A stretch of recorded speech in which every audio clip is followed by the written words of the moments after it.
What's up everyone, it's Mike.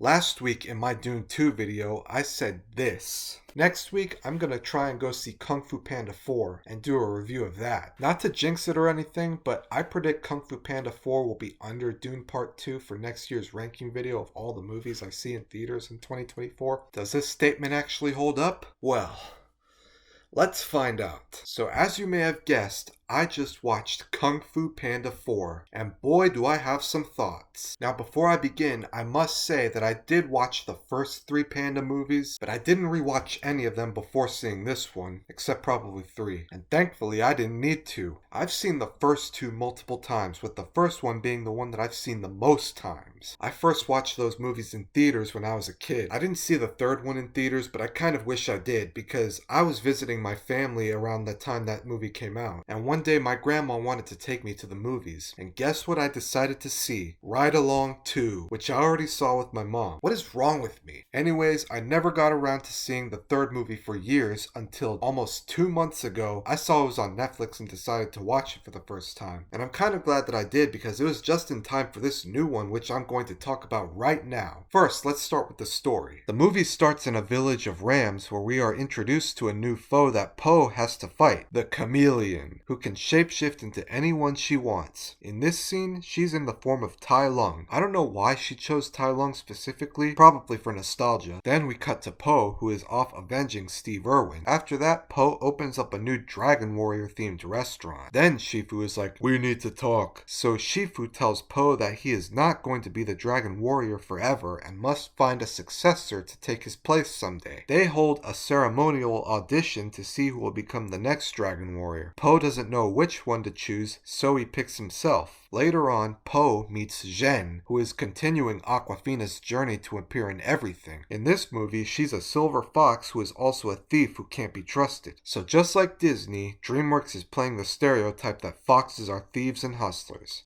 Nice. So Poe has to find the next Dragon Warrior and meets a new character who he doesn't like at first. I wonder where this is going. Anyways, Poe arrests Zhen. Then he is warned about the Chameleon. He is told that the Chameleon is in a place called Juniper City, and so he has no choice but to work with Zhen to help find the Chameleon and stop her. At this point in the movie, Zhen basically becomes Donkey to Poe's Shrek. Meanwhile, Poe's dads are worried about him, and so they have their own quest to go and find him on his journey to make sure he's okay. It's pretty hilarious. Anyways, Poe and Zhen stop at this snuggly duckling-ass tavern that is balancing on a rock near a cliff, and Poe is all like, "Felicitations, malefactors! I am endeavoring to misappropriate the formulary for the preparation of affordable comestibles." Zhen plays mahjong and is caught cheating, which causes everyone to want to kick their asses, all while managing to keep the tavern in balance. Poe, of course, wins, and they set sail to Juniper City. The next morning, Poe's dads also stop at this tavern. First, Mr. Ping goes in by himself to ask where Poe went, only for it to end with him almost getting killed. Then Lee comes in to save him by putting on a tough guy act, which is also hilarious. It ends with them getting the information they need and the tavern finally falling off the cliff. So Poe and Zhen make it to Juniper City, and it turns out that Zhen is, no big surprise, a wanted fugitive. Zhen leads Poe to this underground city where we meet some of her friends who also want to kill her, like this armadillo voiced by Ki-hee Kwan, and these cute little bunny children that are also vicious. But Poe manages to save her life by telling them why they shouldn't kill her, and they take it as less violence now is more violence later, and Poe is like, "Bruh, you're missing the point." So they go with that, and Zhen's life is spared for now. Poe's dads also make it to Juniper City. Poe and Zhen make it to the Chameleon's whereabouts, where Poe gets trapped in a cage. He gives Zhen his staff so she can use it to help get him out, only for her to betray him because, as it turns out, Zhen was in cahoots with the Chameleon the whole time.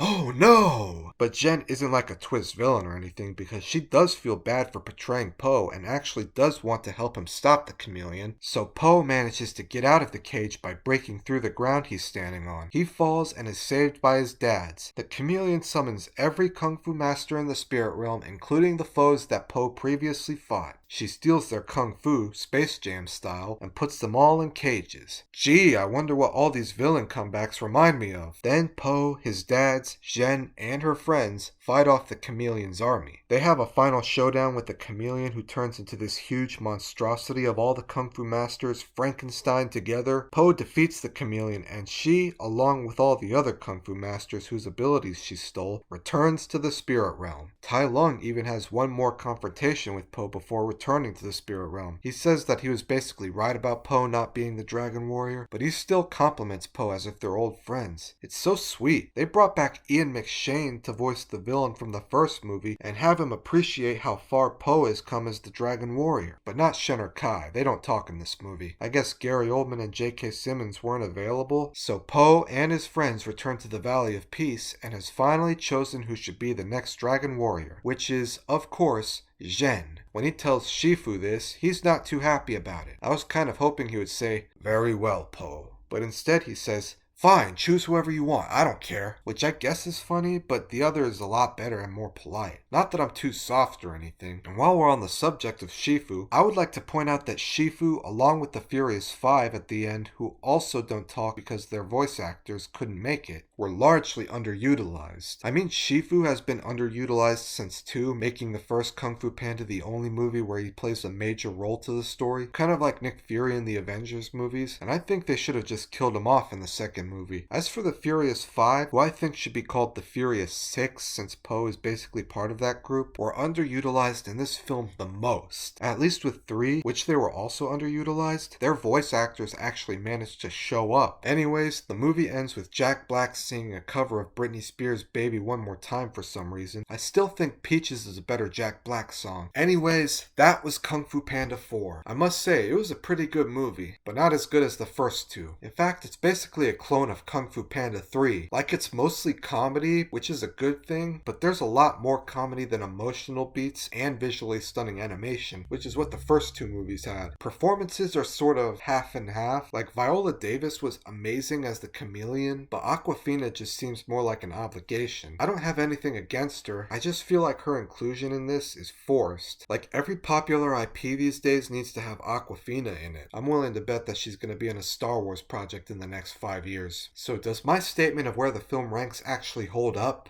Absolutely. This movie is going under Dune Part 2 and is getting a 6 out of 10, which is not that bad, but there is definitely room for improvement. Anyways, thank you all for watching, and I'll see you in the next one.